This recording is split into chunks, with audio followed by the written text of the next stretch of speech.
तो जैसे कि मैंने आपको पिछले ब्लॉग में बताया था, मैंने कोचिंग से बंक मारा था। वो कैसे मारा था, अगर आपको जानना है तो पिछला ब्लॉग देख के आओ। तो नमस्कार मेरे प्यारे दर्शकों, हम निकल गए थे बंक मार के कुछ खाने पीने, विंडो शॉपिंग करने, लेकिन हारना तो मेन रीजन था। फिर उसके बाद हम निकल गए थे, मानू का बिल्कुल मन नहीं था जाने का, फिर भी हम इसे घसीट के लाए गए थे कि हम जाएंगे तो तू जाएगा ही जाएगा। उसके बाद हम उतर गए थे पिज्जा वाली की दुकान के सामने और फिर हम चले गए पिज्जा खाने। और ये पूछ रही थी कौन सा मंगाऊं, और इनको देखो, मैंने कहा हम पे पैसे नहीं है, फिर भी इसने मेरी बेइज्जती करके अमीर बाप की औलाद ने इन्हें पैसे दे दिए। तो मैंने कहा ठीक है दे दे, अगर तेरे पास ज्यादा पैसा आ रहा है तो। उसके बाद देखो, हम पिज्जा मंगाया था। हमने पहला पिज्जा हमने सोचा एक में हमारा पेट भर जाएगा, क्योंकि हम घर से खाना खाकर आए थे।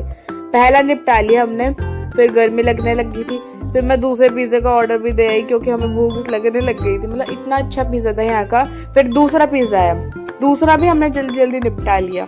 और उसके बाद क्या होगा बताओ, सोचो सोचो। थर्ड पिज्जे ने एंट्री मारी, ओहो हो। फिर उसके बाद हम चले गए थे फोन वाले की दुकान पे, और मतलब हमें स्टैंड लेने थे, लेकिन कुछ समझ नहीं आया तो हम विंडो शॉपिंग करके आ गए थे। फिर उसके बाद हमें लगा था हम यहाँ पे भी विंडो शॉपिंग करेंगे, लेकिन इसने एक कुर्ती लेके मेरी बेइज्जती कर दी। फिर यहाँ पे देखो, ओ अंकल अंकल चूहा कहाँ फेंक के जा रहे हो अंकल।